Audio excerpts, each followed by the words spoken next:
बात करते हैं हरियाणा से आए एक बड़े अपडेट की, क्योंकि लोकसभा चुनाव में जाट पॉलिटिक्स का खामियाजा भुगत चुकी बीजेपी को हरियाणा में एक बड़ा जाट चेहरा मिल गया है। जी हाँ, हरियाणा के पूर्व सीएम चौधरी बंसीलाल की बहू और भिवानी के तोशाम से एमएलए किरण चौधरी और उनकी बेटी श्रुति और एक्स मेंबर ऑफ पार्लियामेंट श्रुति, जो उनकी बेटी हैं, उन्होंने आज ही बीजेपी को ज्वाइन किया है। उन्होंने आज दिल्ली में हरियाणा के पूर्व सीएम और केंद्रीय मंत्री मनोहर लाल खट्टर और सीएम नायब सैनी की मौजूदगी में बीजेपी का दामन थाम लिया। इस दौरान श्रुति चौधरी ने कहा कि वो प्रधानमंत्री नरेंद्र मोदी से प्रेरित होकर के बीजेपी में आई हैं। उन्होंने पूर्व सीएम मनोहर लाल की भी तारीफ की। उन्होंने कहा कि मनोहर लाल ने सीएम रहते चौधरी बंसीलाल की तरह हरियाणा में ईमानदारी से सरकार चलाई। क्या कुछ कहा, सुनिए। बातचीत करने की श्रुति चौधरी जी हैं। श्रुति जी, आज आपने बीजेपी का दामन थामा है।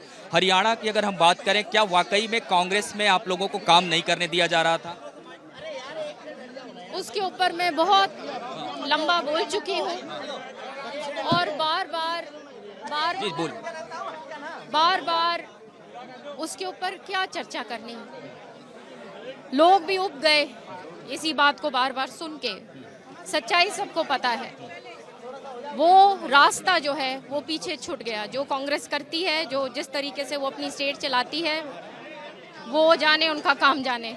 हम लोग आज भाजपा में आए हैं नई उमंग लेके, नई ऊर्जा लेके, कि जितने भी विचारधारा से, जो ईमानदारी की विचारधारा रही है चौधरी बंसीलाल जी की, 36 बिरादरियों की विचारधारा रही है, तमाम सामान्य विकास उन्होंने किया, कभी क्षेत्रवाद नहीं किया, तो वही प्रेरणा लेके मनोहर लाल खट्टर जी से, जिन्होंने, उनकी भी छवि बहुत ईमानदार है और उन्होंने मार्गदर्शन हमारा किया, और हमारे जो प्रधानमंत्री जी हैं, जो हमारे देश के लिए गौरव है, तो वो सब देखते हुए हमें आज मौका मिला। मैं भाजपा का बहुत धन्यवाद करती हूं। आने वाले दिनों में हरियाणा में चुनाव है, मैं देख रहा हूँ बीजेपी में कहीं पैर रखने की जगह नहीं है। मीडिया सेंटर में तमाम कार्यकर्ता भी आए हुए हैं, तो कोई बड़ी जिम्मेदारी आप लोग को दी जाती है तो उसको किस तरीके से आप लोग लेंगे हरियाणा में? जो पार्टी देगी जिम्मेदारी, उसके लिए हम तैयार हैं। बहुत बहुत धन्यवाद। बातचीत कैमरामैन विनीत के साथ गौरव मिश्रा, भारत 24 दिल्ली।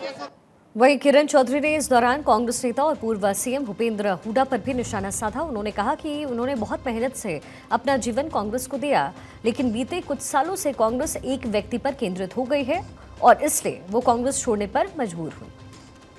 हमारे साथ किरण चौधरी जी इस वक्त मौजूद है, बीजेपी का उन्होंने आज दामन थामा है।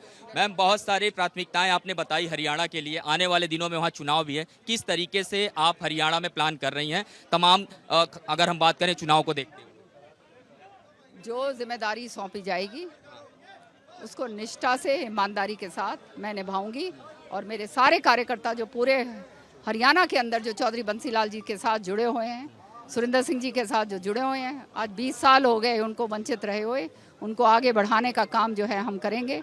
और तीसरी बार निश्चित तौर पर बीजेपी की सरकार जो है उसका परचम जो है लहराने में पूरी की पूरी जो है हम लोग सहयोग देंगे। बहुत सारे नेता कांग्रेस छोड़ रहे हैं, आपने भी पत्र लिख करके अपनी सारी बातें कह दी है। कमी कहां देख रहे हैं लगातार नेतृत्व में, या फिर बातचीत करने का जो दौर था वो कांग्रेस में अब खत्म हो चुका है शीर्ष नेतृत्व से? हरियाणा के अंदर जो है केवल षड्यंत्रकारी रह गए हैं, जो आप मैं और मेरे के नीति के ऊपर चलते हैं, किसी तीसरे आदमी को देखकर वो खुश नहीं है और पार्टी का नुकसान खुद ही करते हैं। तो आप समझ सकते हैं ऐसी जगह पर रहना तो बिल्कुल ही फजूल है।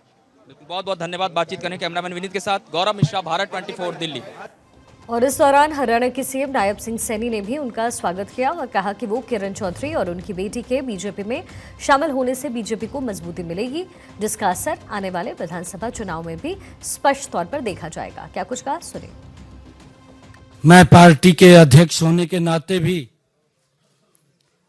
श्रुति चौधरी जी का और किरण चौधरी जी का बहुत बहुत स्वागत और धन्यवाद करता हूं, और एक विश्वास दिलाता हूं प्रदेश के मुखिया के नाते भी, पार्टी के मुखिया के नाते भी, कि किरण चौधरी जी और श्रुति चौधरी जी, भारतीय जनता पार्टी एक परिवार के नाते हम मिलकर के हरियाणा को मजबूत करने के लिए काम करेंगे, क्योंकि आपके परिवार का जो एक्सपीरियंस है, आपका है, उससे भारतीय जनता पार्टी और मजबूत होगी। अब आपको इसकी इनसाइड स्टोरी समझाते हैं। किरण चौधरी का बीजेपी में शामिल होना इस लिहाज से भी अहम माना जा रहा है क्योंकि इससे गैर जाट पॉलिटिक्स से प्रदेश के तकरीबन 22% जाट वोटरों की जो नाराजगी झेल रही बीजेपी है उसको एक बड़ा जाट चेहरा मिल गया है, जिससे उसे आने वाले विधानसभा चुनाव में फायदा मिलने की उम्मीद है। दरअसल किरण चौधरी के बीजेपी में शामिल होने से जहां बीजेपी को एक बड़ा जाट चेहरा मिला, तो वहीं कांग्रेस के लिए ये किसी बड़े झटके से कम नहीं है, वो भी विधानसभा चुनाव से ठीक पहले। इसलिए कांग्रेस की तरफ से किरण चौधरी की विधानसभा सदस्यता रद्द करने के लिए स्पीकर ज्ञानचंद गुप्ता को लेटर लिखा गया है। कांग्रेस ने मांग की है कि किरण चौधरी का ये कदम दल बदल की कैटेगरी में आता है, ऐसे में उनकी सदस्यता रद्द की जानी चाहिए। हालांकि अगर उनकी सदस्यता रद्द भी होती है तो खास असर पड़ेगा नहीं, क्योंकि हरियाणा में वैसे भी इस साल के अंत तक चुनाव होने हैं। ऐसे में अगर सदस्यता गई भी तो इस सीट पर बाईपोल कराने की जरूरत नहीं पड़ने वाली है।